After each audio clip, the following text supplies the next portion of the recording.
this special discussion hosted by the Tyap Wikimedians User Group. Today, our guest is Dr. Grace Saleh Dzarma. She is the founder of the Hyelhira Cultural and Language Center, Kaduna, an organization that is dedicated to promoting and preserving our cultural languages. Welcome, ma'am. Thank you. We are very honored and happy to have you here. Please, before we proceed, may we kindly ask you to briefly introduce yourself and tell us a little about the Hyelhira Cultural Center. Okay. Thank you. I'm happy to have you people here. And then first and foremost, I want to commend you people for the good work that you people are doing out there to make sure that we have language and cultural inclusion in the system now, most especially now that our language and culture are actually going instant. So Hyelhira Language and Cultural Center came into existence as a request, and probably I would say because of the environments I came encounter with.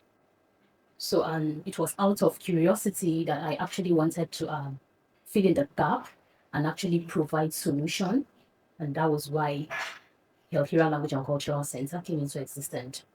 Now, for some obvious reasons, yes, I've been opportune to travel within Nigeria. I think in Nigeria I've been to like 34 states. Wow. So I have had that interaction, and I know the in-depth of some culture. And then it doesn't really stop there. I felt this language and culture are not just tools for communication, but then they are tools for transformation. They are tools for unity. They are tools for peace building, nation building, and sustainable economy. And then through the process, my story personally, I finished from the university. I went to University of Maiduguri, and from University of Maiduguri, I proceeded to National Defense. That's NDA. From NDA, I went to multilingual school in Abuja. From multilingual school in Abuja, I went to University of Nigeria. From University of Nigeria, I've been going to Lagos now. So now, along the journey now, I then realized that there's a huge gap, most especially here in the northern Nigeria.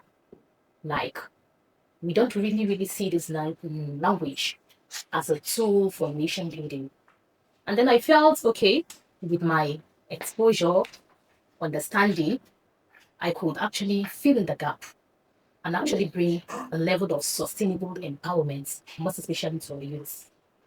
Now, what do I mean by that?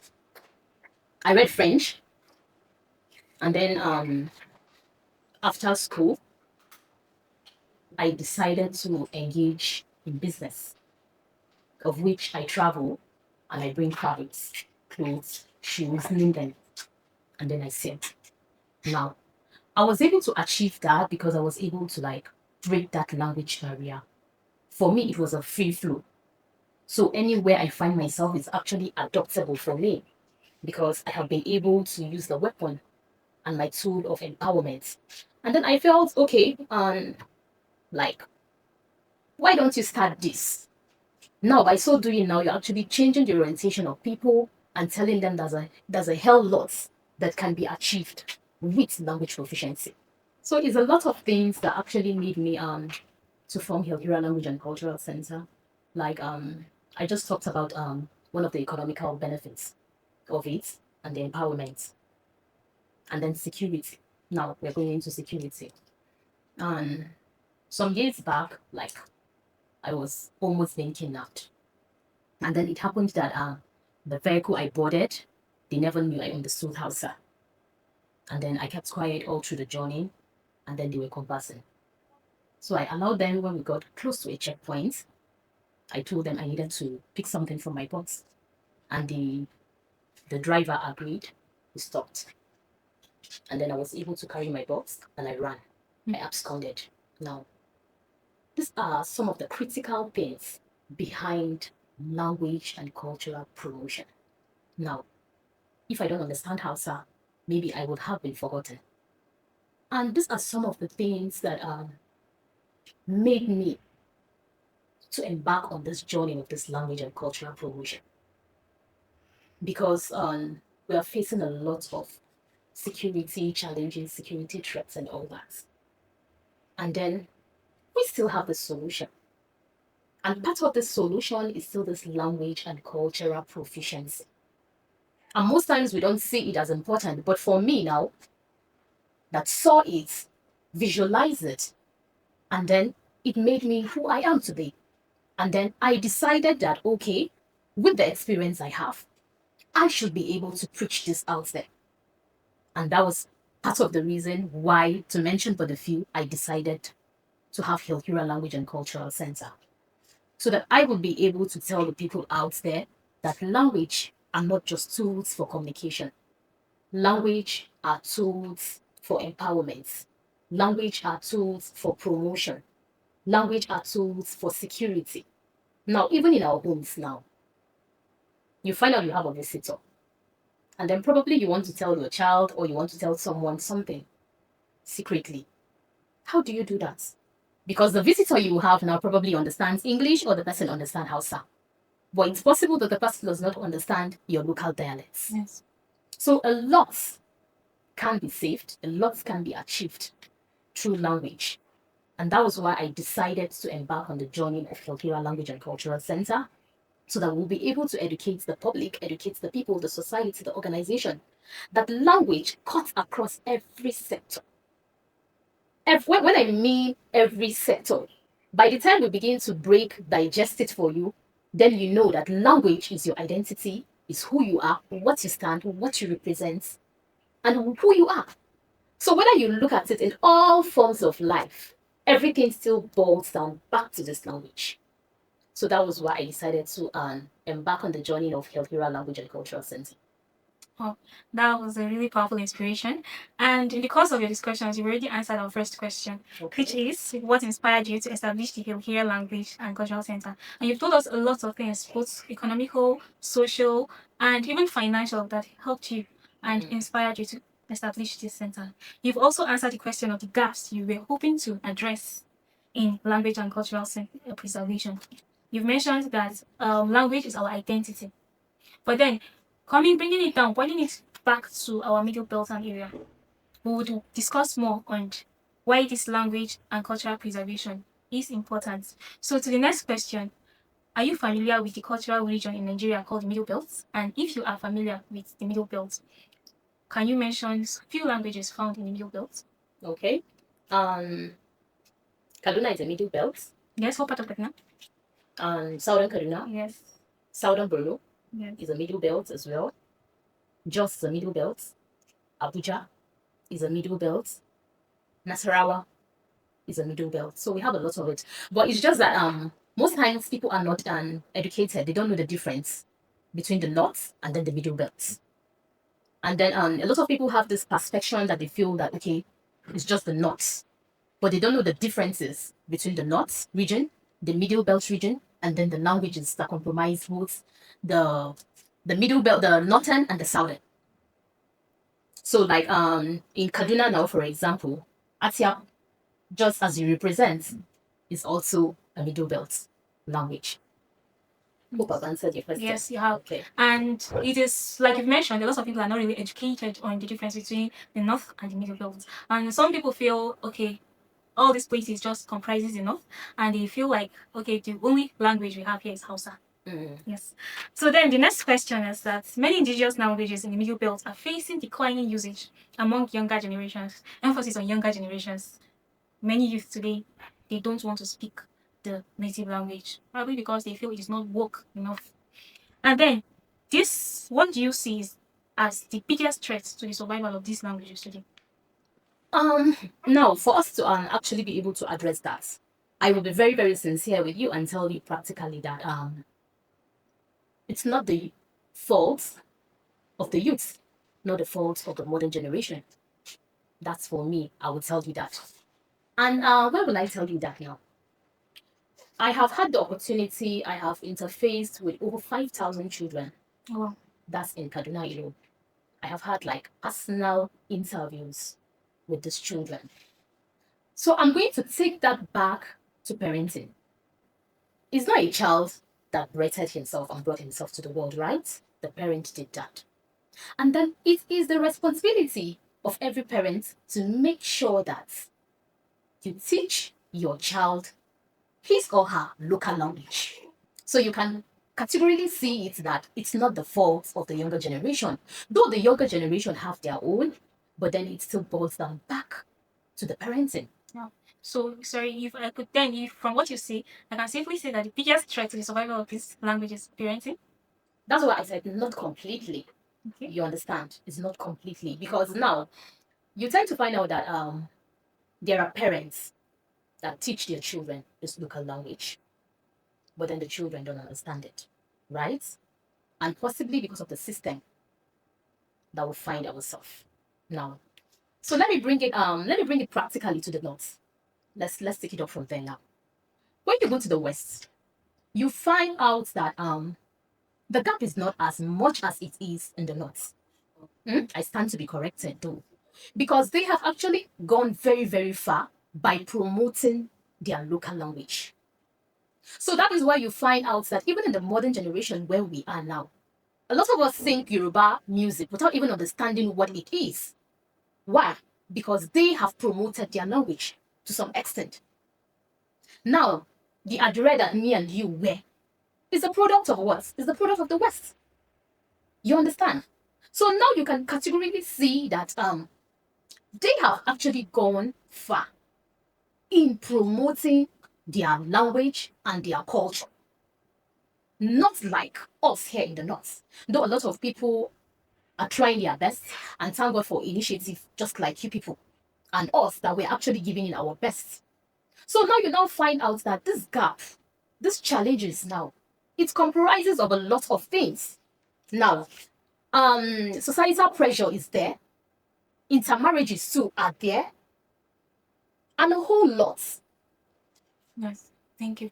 So I can see that we really have lots of threats that have compounded to make this language declining. A very big issue. You've mentioned parenting, you've mentioned language promotion, like you've narrowed it down to the northern parts and the western parts, that the western parts are more They're more inclined. yes, inclined in promoting the languages than this part of the country. And you've also said things like intermarriages as part of it and the system that we find ourselves. Thank you. So the next question is that what happens to a community when its language is no longer spoken or passed to the next generation? You've mentioned something. You said our language is our identity. So it's like the language is the people. So what happens to a community when its language is no longer spoken and when this language is not passed on to the next generation? Well, the simple answer there is that that language and that culture is going to be dead. So before you know it, we'll lose our identity. Like it's not going to be passed to the next generation, and then there will be no preservation. There will be no heritage. Before you know it, the culture and the language will just be dead. That's huge. There'll be no history. So a lot can actually be affected. Thank you for giving us lots of these consequences that can happen when people lose their language. So the next question is how can you access the current state of the Middle Belt languages?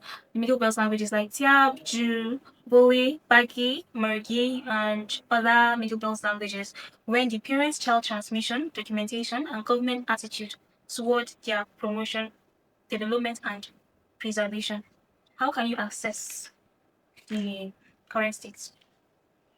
Accessing the current state now is that I'm happy because people are becoming more enlightened, people are becoming more educated, and that what gives people like you and I the courage to do what we are doing. Because I can tell you that there's a lot of progress. It's not what it used to be before. So to some large extent now, there has been some developments as regards to the assessments of these languages. The ASEAN people are actually doing a lot. A lot when I mean a lot. So with vision like this, with initiative like this, before you know it, you can never tell. It goes far much more than we expect. And these are the assessments that we're actually talking about. So how about this parent-child transmission and government efforts in promoting these languages? I think a lot needs to be done. There should be a lot of educational programs. There should be language and cultural promotion. But then it has to be intertwined. There has to be partnership, there has to be collaboration. So when everyone actually plays his role, you find out that we will achieve achievable results. That's when parents diligently do their duty, the private sector do their own, the government does their own. And then before you know it, there will be lots of assessments. So it should be a collective effort from all endeavors, from the government, from the family, and the private sectors. Exactly. Thank you. And then, moving to the next question. Wikimedia platforms are increasingly being used to document indigenous knowledge. So how important is this digital documentation preserving endangered and underrepresented languages? How does digital documentation help to preserve these languages, especially like platforms like the Wikimedia platform? Okay. I'm happy that Wikimedia are actually involved in this. This is actually a very, very big task. And whether we like it or not, we are all moving in the AI and the technology era now. And for any culture, any language to be preserved, it still boils back to documentation. The social media platform. Like, I know that you people have been into invention of dictionaries. And these are the only way that this language and this culture can actually be preserved by documentation. Now, our ancestral parents cannot always be there. The historians will not be there. But then it is what we have been able to document that will continue to speak to generation. So in fact, if there are no documentation, then automatically the language and the culture will also what? Be dead. Okay, before I move to the next question, are you familiar with the Wikipedia projects? Yes, I am. All right. So, what role can projects such as Wikipedia, Wiktionary, Wikimedia Commons, and Wikidata play in promoting these languages? These projects that Wikimedia platforms have, what role can they play in promoting the Middle Belt languages? I've actually answered that, I think, except you want me to throw more lights on that. Yes. Which is a documentation Yes. that the Tyap Wikimedians are doing now. You understand? Most especially that everything now is running back to technology. So for them now operating in the platform they are, the Wikimedia doing already, they are automatically what? Preserving this language and culture. All they need now is just the support of me and other people to actually collaborate, partner with them, and give them the right source of information that they need. It's true. So not only will the platform be there, we need support. Exactly. Documents. Exactly. Because and you people cannot achieve this if you people don't get the support of people. If people are not willing to come forth and tell you about their culture, about their tradition, so how do you get it documented? You can't actually get it documented if they don't give you the support you people need, if they don't give you that collaboration you people need. So moving to the next question now, in this documentation and preservation, what kind of language and cultural content do you believe the Middle Belt communities should prioritize for documentation and preservation online? What should they prioritize? What kind of culture should we prioritize in documentation? Okay, now that's a big question anyway. Why did I actually say that's a big question? Let's put it, for example, Kaduna State now. I think in Kaduna State we have more than how many languages? I think we have more than, if I'm not mistaken, I think we have more than 200 languages. Am I right? I think if I stand to be corrected, do now. The ASEAN Wikimedia cannot actually work on all these languages, right? But then I feel like there are some languages that are the master, isn't it? Let me put it on a practical example. Let's say dictionary now. When you people are creating dictionary, and then some particular language. Okay, let's put what did you call this Saminaka people now? Saminaka people, for example, now. It's the same tribe, but then they have different pronunciation, right? So now I know, like, we usually have, like, in the Bible we have amplified version.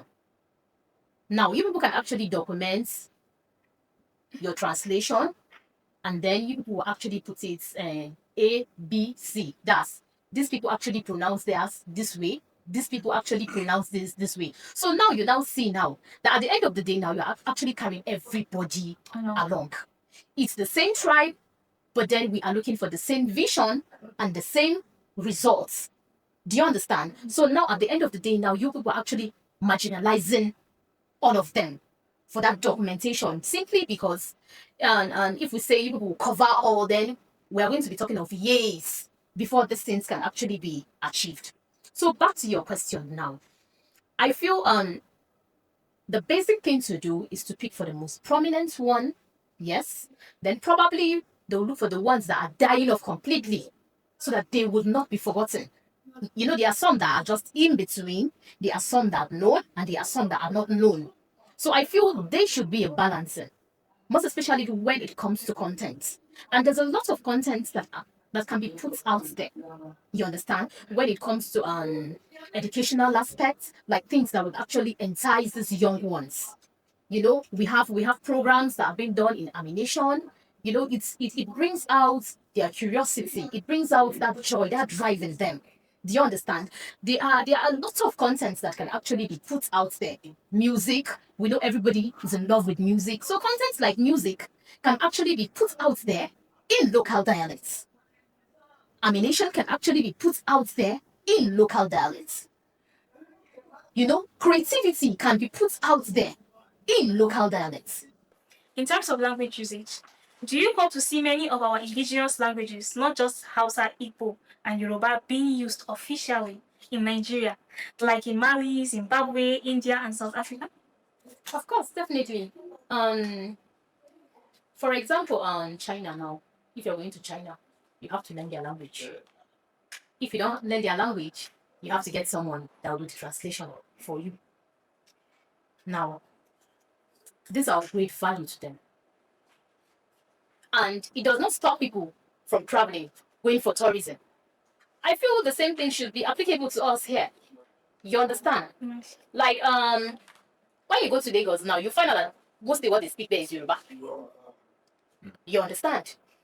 And the truth about it is that there's always that sense of belonging, you know, that joy, that attachment, like when you converse in that language. So like how some people normally say "Namu," and it's applicable everywhere. And believe me, I am telling you this with all confidence, that if our language is going to be included, like we have this very, very high level of appreciation for it, it's going to be very, very difficult for even the enemies to invade. I am telling you this because one of the main challenge we have is lack of intelligence information. Okay, now let me put it practical now. Fulani. Do you think if, let's say, okay, people that understand Fulani, let's say from the remote villages now, understand Fulani, do you think they can dictate who their enemy is? Do you think the level of insecurity wouldn't have been combated with? You understand? So what are we saying now? Language is everything. And it will be my joy now to see that everyone converse in language. Whether we like it or not, it's going to reduce a whole lot. So it's very, very important. In fact, you even find out that the social economic development would even be very rapid. Because before you know it, people would want to know what their culture have. How can they help themselves? How can they contribute? How can they... The creativity will be there. You just speak English. Even the English say, if you are traveling out now, they'll have to put you through a test. So what are we saying here? What are we promoting here? Even the Western world now, they are telling you that even the English you claim you know, you don't even know it. Then what happened to our own local language? So at the end of the day now, you find out that you are not there, you are not here, and you are not there.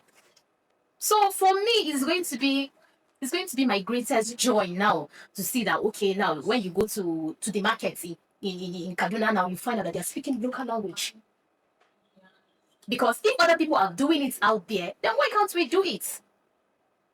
It gives us this deep appreciation.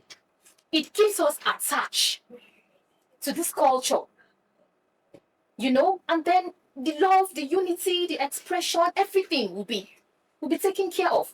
But then the reason why we're having a lot of problem is because at the end of the day, we're not here, we're not there. So we see ourselves differently. We don't see ourselves as one. We don't embrace ourselves as one. That love, that unity is not there.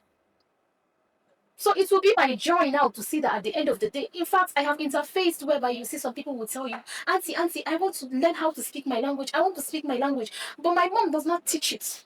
She does not speak it. And then these people are yearning for it.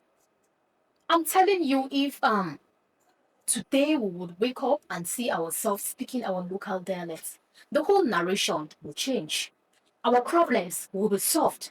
And then there's going to be a lot of developments, peace, unity, name it. So, what is now your final note on the state of languages in the Middle Belt? I want every region to promote its language and its culture in one way or the other. Let's have a deeper appreciation. Let's wake up the vibes. What it used to be before. Let there be reforms. Let there be transformation. It actually goes a very, very long way. We can never underestimate the power of language and culture. Let's not forget, that's who we are. That's our identity. That's what we represent. That's what we stand for, and that's what we die for. Now, the Western world are in love with the Africans. Why? Because we have culture. They don't have culture. And that's why you see them coming all the way to source, to know, because they have value for this.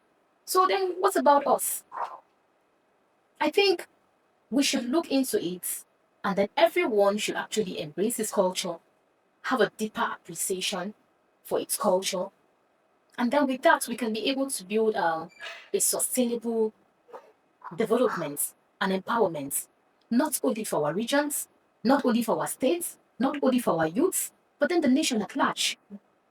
Today we have a lot of natural resources that are buried out there, but we can't even tap into them because we don't even know the culture. We can't even transform it. But by the time everyone now begins to play his own parts and accept, embrace their culture, even that global visibility it gives us.